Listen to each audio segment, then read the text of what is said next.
Springfield 1911, 45 ACP.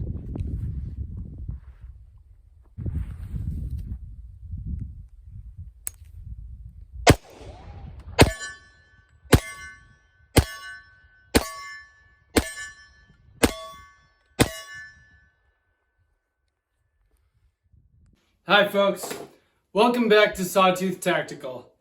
Today we're going to be talking about the 1911 45 ACP handgun, designed by the legendary John Moses Browning. Won 2 world wars, was the official sidearm of the U.S. military for decades, and is still carried by some special operations forces. The example that we have here today is the Springfield Mil-Spec 1911. It is the closest one that you can get to John Moses Browning's original design that's on the market today. And it's made by Springfield, which is a very quality maker of 1911s.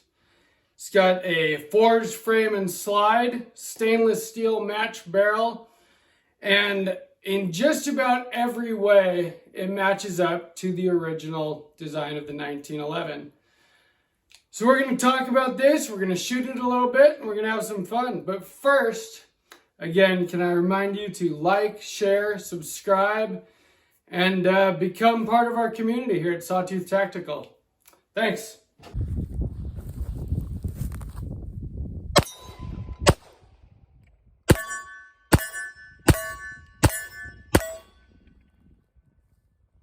So the 1911 is just about my favorite handgun. Before I got into guns at all, this is the gun that I knew I wanted. Not necessarily this model of 1911, but I knew I wanted a 1911. And I really wanted a Springfield 1911. I have some friends that have Springfields. They're very high quality. They're known for their reliability. They function extremely well. They run well. And they're just built solid. 1911s can range in price anywhere from $400 to $3,000 or more, depending on who makes it and what kinds of features it includes. So I didn't end up getting a 1911 for my first handgun because they're extremely expensive. They're also more complicated to break down, to maintain, all that. And they do have some drawbacks compared to modern polymer framed pistols. The main one being capacity. 1911 carries generally 7 rounds of 45 ACP. Now this is 45. It is a big round. So it's got what everyone calls knockdown power, brother. But they're single stack. You can't carry a lot of rounds. Some of the newer ones carry 8 rounds. You can get extended 10 round magazines. And I even do have an extended 15 round magazine, although it's not quite as reliable as the other ones. This thing, if I actually put 15 rounds in it, sometimes I get failure to feed with it. That doesn't happen with like these Wilson Combat mags, which I'll go into in a little bit. But so the 1911 is just a fantastic pistol. All steel construction, so it's extremely heavy, but that's actually a good thing. So weight, when it comes to shooting, helps mitigate recoil. The lighter a pistol is, the snappier it's going to be. The heavier it is, the easier it'll be to control recoil. And when you're shooting something like 45, which is a bigger cartridge as far as handguns go, you want to be able to control that recoil as well as you can. And so the all-steel construction of a 1911 does that very well. Now, Springfield specifically, they build a really good 1911. Like I said, it's got a forged steel frame, forged slide, stainless steel match-grade barrel, and it feels like a hand-fitted 1911. It is, in every way, it's as high quality as you can get, just about. You know, you've got Wilson Combat, you've got some of these other brands that make really good 1911s as well. Colt, you know, they're a classic. But Springfield is pretty well known for making extremely high quality 1911s. The thing is you can pay for that quality. You know, if you get one of their models, like a TRP operator or something, I think you're spending about $1,400 on that handgun.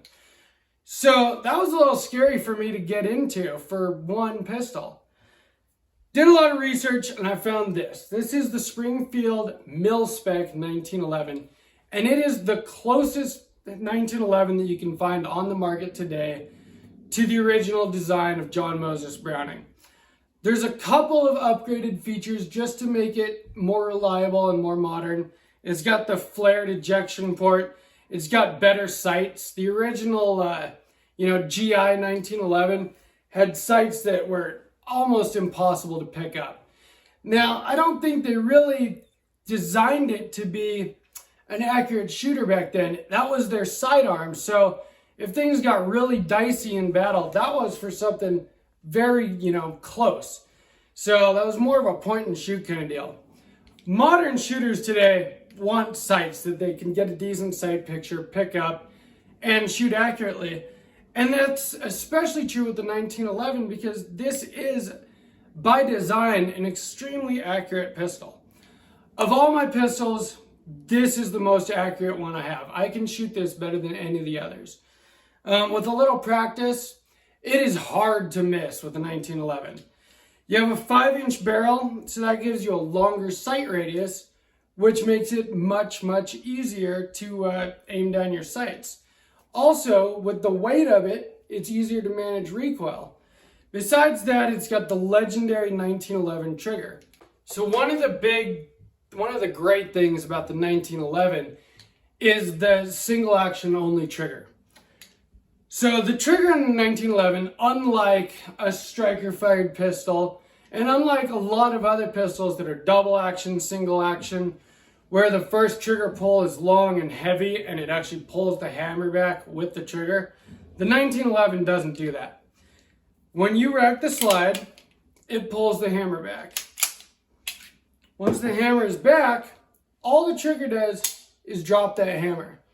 Now that single action trigger makes for a very, very light, crisp trigger pull because all the trigger has to do is drop that hammer. It doesn't have to pull back a striker. It doesn't have to pull back a hammer, anything else. So you've got a very, very short trigger pull. It's a light trigger pull and it's extremely crisp. So let's take a look at that real quick. Super clean trigger. And then this is the reset. Short, crisp, audible reset. Again, it breaks really, really light, really smooth. That's one of the things that aids to the accuracy of this pistol.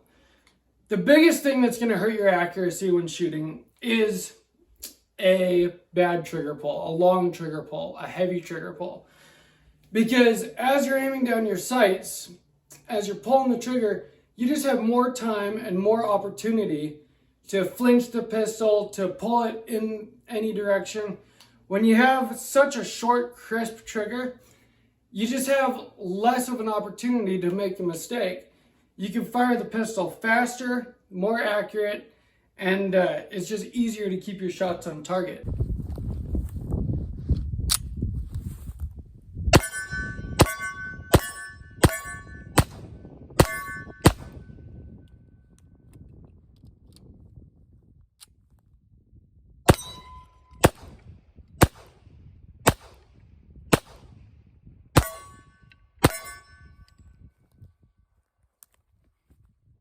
So this Springfield 1911 specifically, I've been extremely happy with it. I really wanted a Springfield 1911. I've been looking for one for a long time, but they were a little out of my price range at the time. And then I found this Mil-Spec. The MSRP on this is $640. $640 for an extremely high quality, well-made 1911. All steel, forged frame and slide. I know I've said that a few times, but for the cheaper 1911s, you're not going to get that. You're going to get cast parts, which are not as strong. They're not as well fitted. Like, I know you can't feel this and, watching this, but when you just feel how this slide rack's on this, it is smooth, it's tight. Everything just feels very high quality with this. The way that you save money on that is it doesn't come with some of the features that modern 1911s come with. It doesn't have the skeletonized hammer, skeletonized trigger, stuff like that. You know, it doesn't have checkering on the front strap. It doesn't have night sights, those kinds of things that you pay a lot of money for. But what it does have is it is the solid built Springfield 1911. And if you're someone that's looking for a clone, this is like the World War II era 1911. This is what the GIs carried for the most part, although a little bit upgraded. And what I mean by that is it has the curved mainspring housing just like theirs did. And the point of that was actually what they found is that American GIs were pulling their shots down and to the left.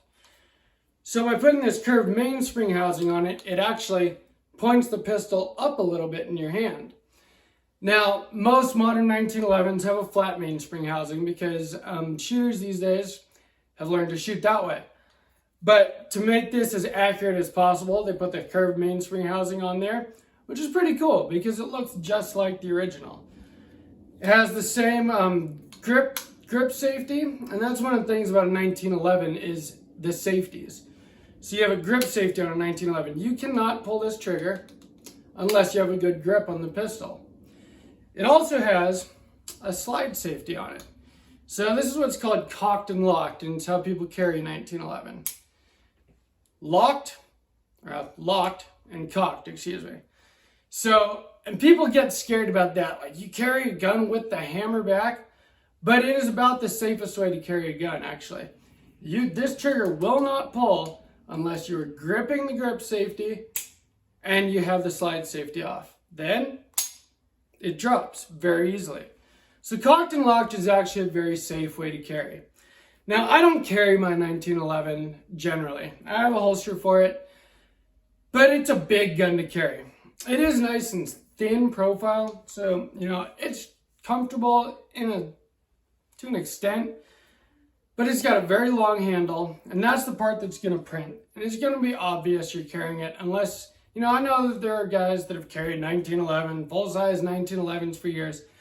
That's just not me. I feel like there are different guns for different purposes, and that's what I have something like this for. It's got a 3.2-inch barrel, and it actually has a higher capacity. It's 9mm, and it carries 12 in the magazine, whereas the 1911 carries 7.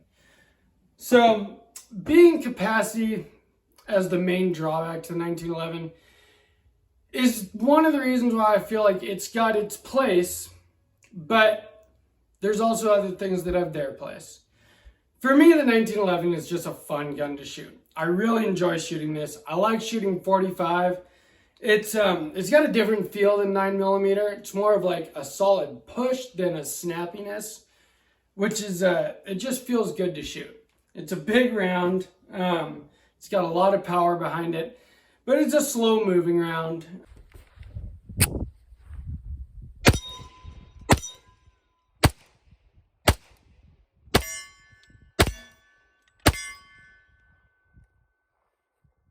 As you can see, this is just a fun gun to shoot.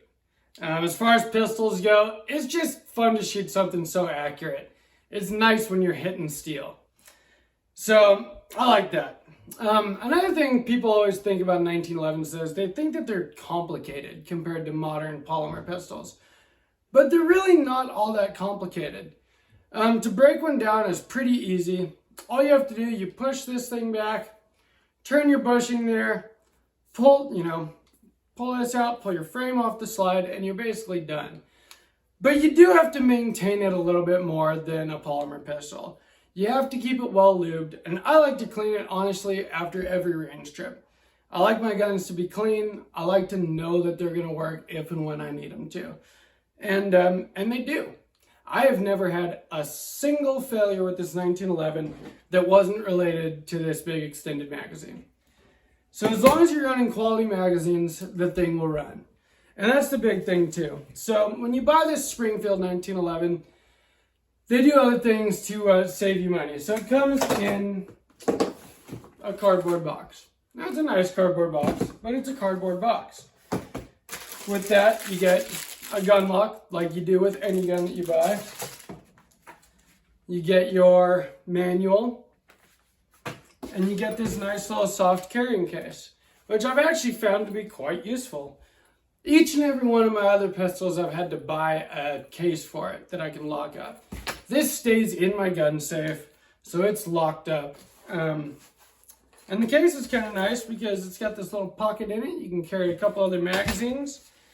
I specifically buy the Wilson Combat magazines only. I was just, I did some reading before I bought the 1911. That's what everyone recommended. That's what I've bought, and I've never had a problem with them. These Wilson Combat mags are fantastic. They come in 7, 8, or extended 10-round magazines. I bought a couple of 7-rounders just to, be the same as the magazine that came with it. It comes with this one, which is just a blued steel magazine. Now, the finish on this Mil-Spec, you can get it in stainless steel, or you can get it in the Parkerized finish. Now, the stainless steel, I think, is about another $50 on top of it. So you get MSRPs for like $690 or $700, whereas the Parkerized is $640. I bought it at kind of inflated pandemic prices. I think this thing cost me $700. But at the time, for $700, this was the best quality 1911 I could find. I didn't want to get, I looked at the Rock Islands, I looked at some of these other ones that were affordable, but I wanted something made in the USA. I wanted a true to what the soul of the 1911 is. And that's what this Springfield gives you. These are not the original grips that came on it. It came with these grips. But I just wanted to make it look a little nicer. So I ordered some other grips off the Springfield website. These are checkered Coco Bolo grips with a little diamond on them. I just think they look a lot nicer. And they're actually a little bit grippier. It's really easy to get a good purchase on the gun. So yeah, I've debated whether I want to do some more upgrading to this 1911 to make it a little more modern, but I think I'm just going to keep it the way it is. It's a beautiful rendition of the original design of the 1911, and I like that a lot. And it feels great to shoot.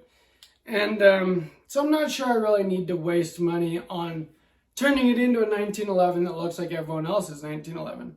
I think this has a lot of soul to it, class and style. Compared to any of my other guns, which I love, this one just feels, it kind of feels old. It feels nostalgic. It feels like this is just what a handgun is meant to be. The design of this was designed in 1911. So it's a 110-year-old design, and it's still relevant today. That's the cool thing about it. 1911s today are as popular as they have ever been. And what else is there out there that was designed 100 years ago that is still top of the line these days? A 100-year-old car? No way. Anything else really that you could think of? Off the top of my head, I can't think of anything. Guitars? Yeah, so the ones built, in the 1950s and 60s, Les Pauls, Stratocasters, those are still considered, the best designs. 1911 is the same way, but twice as old, the design. John Moses Browning was a genius. And just about every modern pistol design is kind of based on this design of the reciprocating slide, semi-automatic function. Now, a lot of them are either double single action or striker fired these days. They're more simple to break down. You don't have to maintain them nearly as much. They have higher capacity. There's a lot of benefits to a newer style pistol. But you just don't get the feel that you get with a 1911. This thing just feels great in the hand. I love shooting it. So let's go to the range and shoot some more.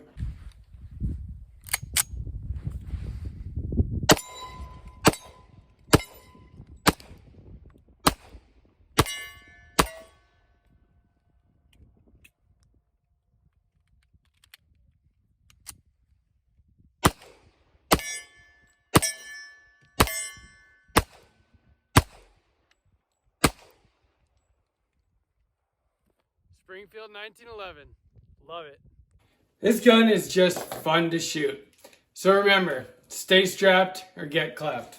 Until next time.